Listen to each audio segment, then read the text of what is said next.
Waouh! Contrac. Go! Subtago. Godesarc. Subgorac. Contrac. Contrac. Contrac. Contrac.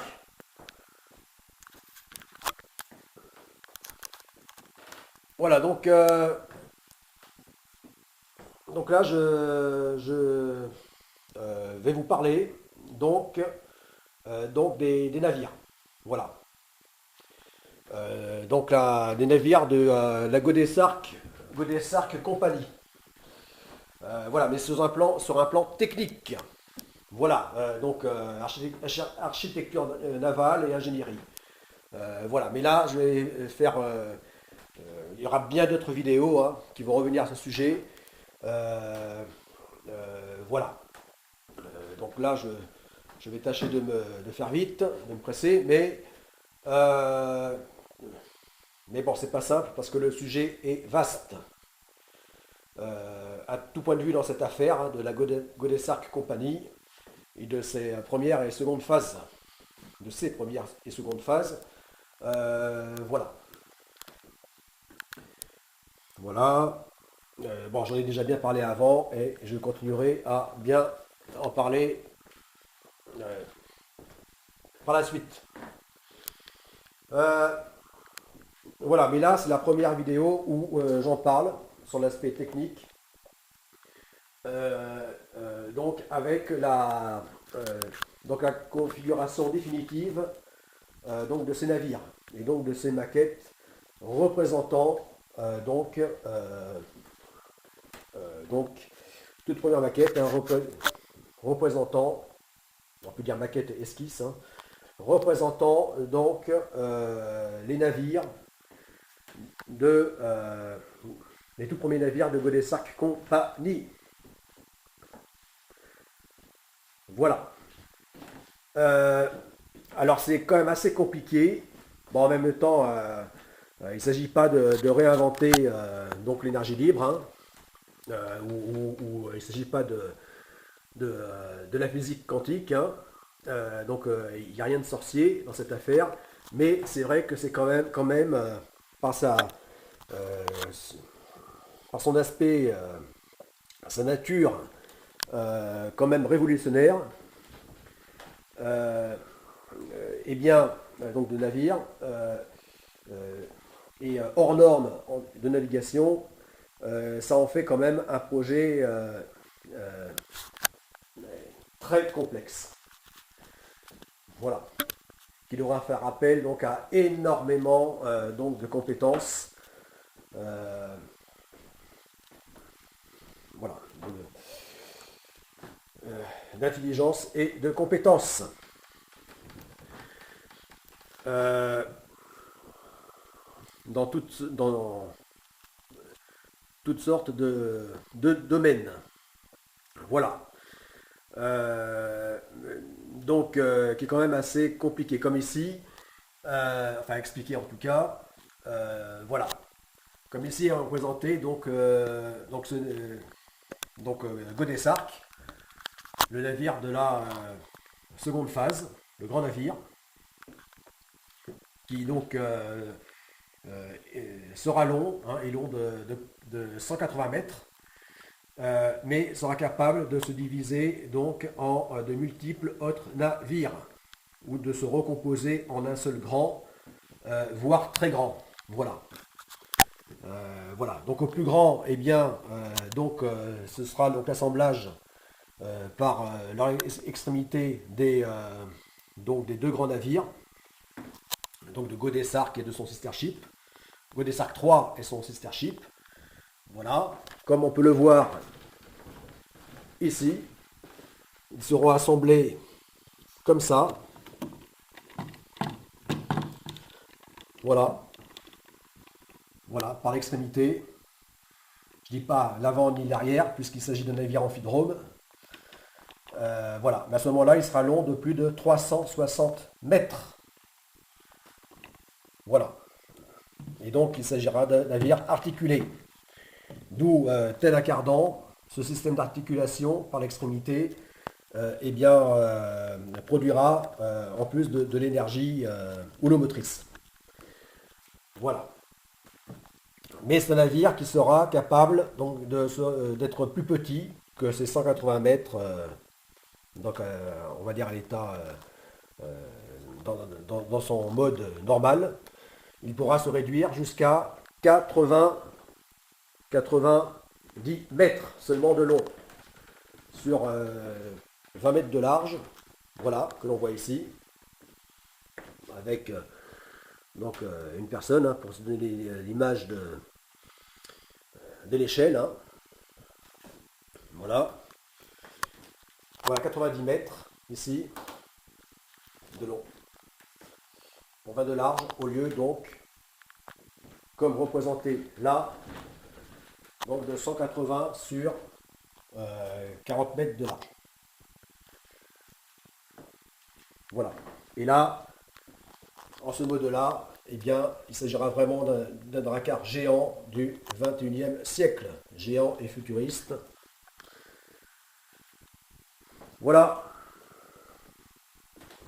Et entre les deux, donc en mode le plus petit, voilà, donc divisé en 4, eh bien, ce sera GA Godesarc 3, puisqu'il s'agit de Godesarc 3, A ici. Voilà, parce qu'après, il y aura, étant divisé, Godesarc B, Godesarc C, Godesarc D. Voilà. Voilà, là, Godesarc tout court, parce que les deux navires, donc assemblés en un seul. Et entre donc le plus petit et le plus grand, eh bien, Godesarc 3, tout simplement, comme ici. Voilà. Après, il pourra y avoir, il pourrait être en mode 90 mètres de long seulement, mais toute sa largeur, c'est-à-dire 40 mètres. En fait, 40 mètres, il pourra être encore plus large en déployant ses coques latérales. Voilà, puisque c'est un navire qui sera capable d'être à la fois, de pouvoir se transformer, un peu à la façon Transformer, donc tant passer par toutes les étapes, en fait, quasiment. Hein. Voilà, donc de passer du monocoque au catamaran, au pentamaran, au trimaran, donc passer en mode monocoque, voilà, comme ici représenté. Alors là, c'est la coupe transversale. Voilà, là c'est vu de dessus, hein, d'accord. Et là, c'est donc la coupe transversale, où là on le voit en mode catamaran, et là en mode monocoque. Voilà, puisque ça sera donc sa nacelle qui pourra se baisser, descendre. Voilà, c'est compliqué à expliquer. Voilà. Même si en fait il y a quand même rien de sorcier. Hein. Encore une fois, je dis, on n'est pas dans la physique quantique. Mais pour expliquer, c'est pas simple. Voilà. À moins de le voir en réel, hein, en 3D, en réel, tout ça. À expliquer comme ça, à partir de schémas, même de petites maquettes comme ça, à travers des vidéos. Non, c'est pas simple. Voilà. Enfin, pour expliquer de façon intelligible, compréhensible, rapide. Voilà, là, ça n'est pas simple du tout. Voilà. Donc, voilà, donc il pourra être en mode Prao également. Voilà, là en mode donc 180 mètres de long, mais seulement 20 de large. Plus donc en mode Prao avec donc ses coques latérales déployées. Là, donc en mode trimaran. Voilà, là, ici en mode Prao, encore une fois. Là en mode trimaran. Voilà. Donc, plus court à 90 mètres, mais plus large. Voilà, 40 mètres, voire plus. s'il déploie ses coques, ses flotteurs latéraux, qui aussi donc serviront feront partie de la propulsion du navire. Voilà, puisque ces coques seront liées par des bras articulés qui feront office de machines houlomotrices. Voilà, qui permettront de produire de l'énergie supplémentaire et en plus aussi d'autres éléments articulés, donc les nageoires du navire, enfin les nageoires, les ailerons, voilà, puisque sa coque en dessous eh bien, sera équipée sur tout le long d'ailerons houlomoteurs. Voilà, comme on voit ici, d'ailerons houlomoteurs. Voilà. Donc il y aura beaucoup d'articulations. Voilà. Et donc là, c'est la plateforme dont je parlais. Donc, qui permettra donc de lier donc les coques du navire, les coques principales, et en même temps qui servira donc, enfin qui pourra en faire tant en position basse un monocoque que en position haute un catamaran ou pentamaran. Voilà, ou trimaran. Voilà, suivant ces différentes configurations. Voilà. Donc un navire qui sera un véritable voilier aussi, avec différentes voiles, mode de propulsion vélique. Donc ici, véritable voile de type voile gonflable, rétractable, comme représenté ici, et de voiles alternatives, voilà, de type cylindre tournant, voilà, qui pourra donc être un élément supplémentaire de propulsion vélique et aussi se permuter en éolienne, par exemple.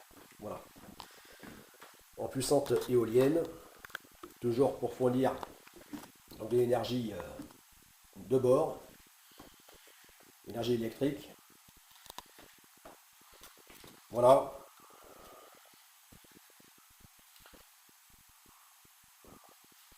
Donc énergie hydraulique, donc par les machines houlomotrices, donc menant à de l'énergie électrique produite. Voilà. Donc il y aura de multiples modes donc d'énergie renouvelable. Voilà, le soleil, la houle, le vent et bien d'autres encore. Voilà. Voilà, donc ce navire, ça c'est la plateforme, mais qui en fait là est 2 fois plus large. Donc là, c'est l'échelle à 200e. Voilà. En fait, elle est comme représentée ici 2 fois plus large. Voilà, voilà, comme ça. Voilà. Elle est 2 fois plus large, mais composée en 2 parties.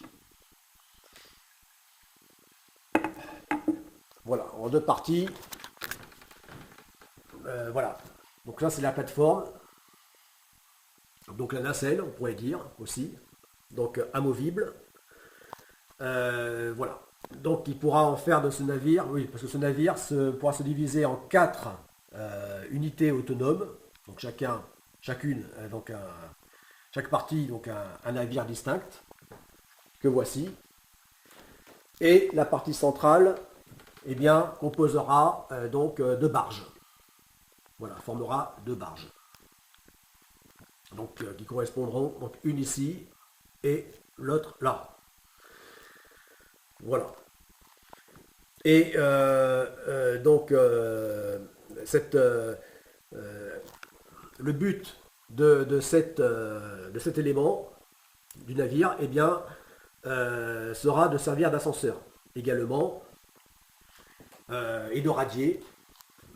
Voilà, c'est-à-dire d'en faire un navire semi-submersible qui pourra, en gros un radier, hein, c'est une cale capable, la cale d'un navire de transport, cargo capable de s'ouvrir et de se transformer en piscine. Voilà, et donc d'ouvrir de larges ouvertures, portes sur donc à travers la coque, de manière à pouvoir entrer d'autres objets flottants, d'autres navires, voilà, de pouvoir donc les faire entrer dans le navire principal et navire mère et ensuite, ou navire base, hein, et ensuite donc déballaster et donc de remonter à sec, donc voilà, avec donc le chargement. Voilà. Ah, quand je dis que c'est pas facile à expliquer, voilà. Et donc, comme ainsi, il pourra embarquer. Il y aura la capacité d'embarquer donc des objets lourds, mais quand même volumineux, comme Godesarc 2, que voici. Voilà, ou un centième, là aussi, on voit un personnage. Hein. Voilà. Voilà, qui sera long de 24 mètres, trimaran, lui aussi, long de 24 mètres sur 18 de large. Voilà, on voit le 10 mètres hein, de la première phase, Godesarc 1 à côté, pour donner une idée. Voilà, les différences de taille. Voilà. Voilà, donc oui, ce sera quand même plus que 180 tonnes quand même. Donc quelque chose de lourd et qui donc pourra être embarqué, hissé à bord de Godesarc 3, donc par ce système de plateforme élévatrice.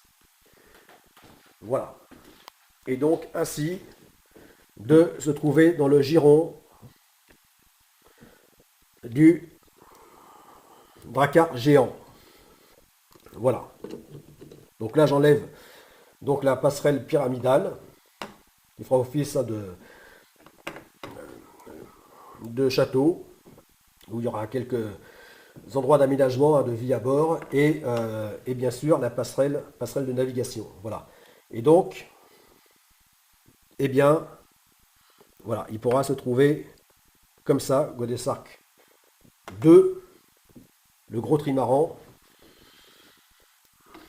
Voilà, parce que 24 mètres quand même, hein, pour 180 tonnes, 18 de large, hein, très large.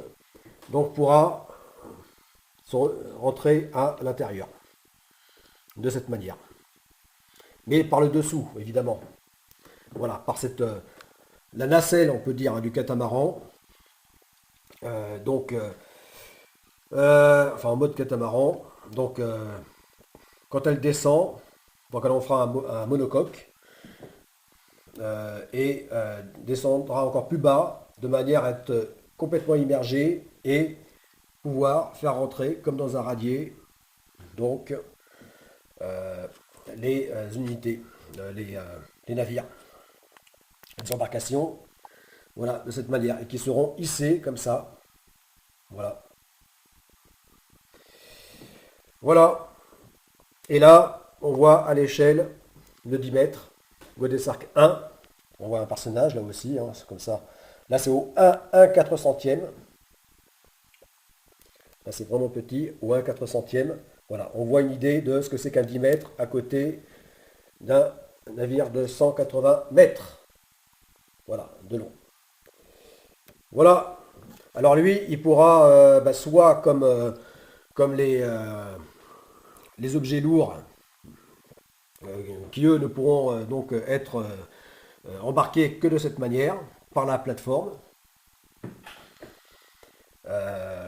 élévatrice, entre les coques principales, soit comme il ne fera que 9 tonnes, entre guillemets, hein, que 9 tonnes maximum à pleine charge, le Godesarc 1, Eh bien, comme représenté là,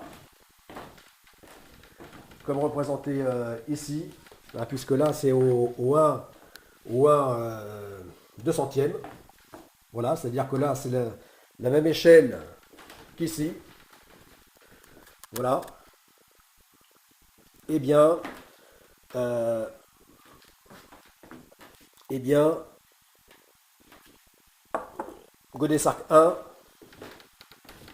donc comme je disais, soit pour rentrer entre les deux coques comme les gros objets lourds, hein, comme Godesarc 2, voilà, c'est-à-dire plusieurs dizaines de tonnes, hein, plus de 100 tonnes. Voilà, on va rentrer comme ça, mais ce ne sera pas forcément utile, puisque faisant moins de 10 tonnes, il pourrait être embarqué par les portes latérales, voilà, afin de rentrer dans le garage. Voilà, dans le garage donc qui comportera de multiples annexes. Voilà, de multiples annexes. Voilà.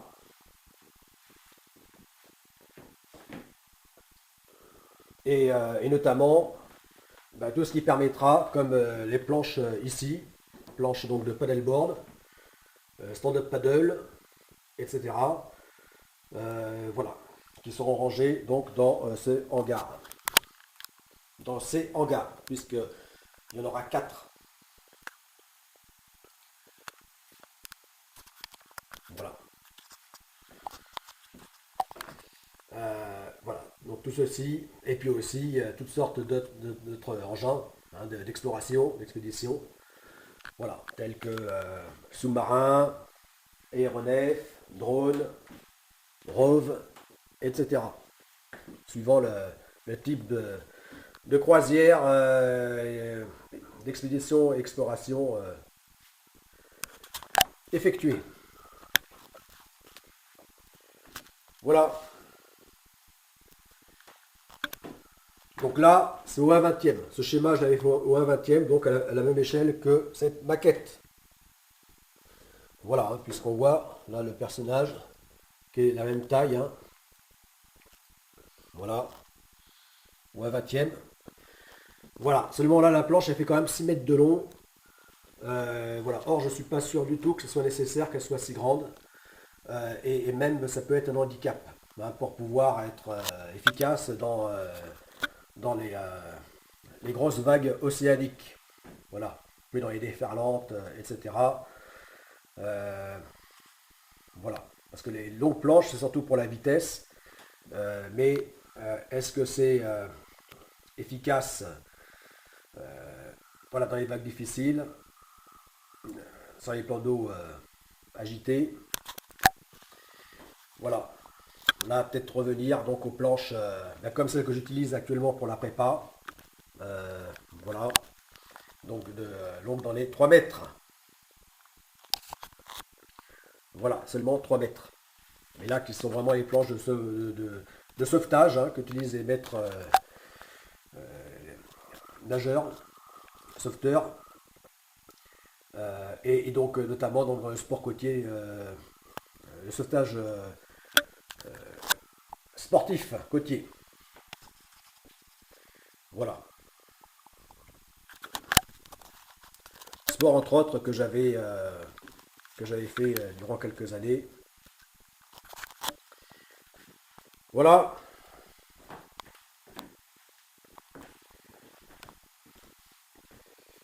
Du sauvetage côtier sportif. Voilà.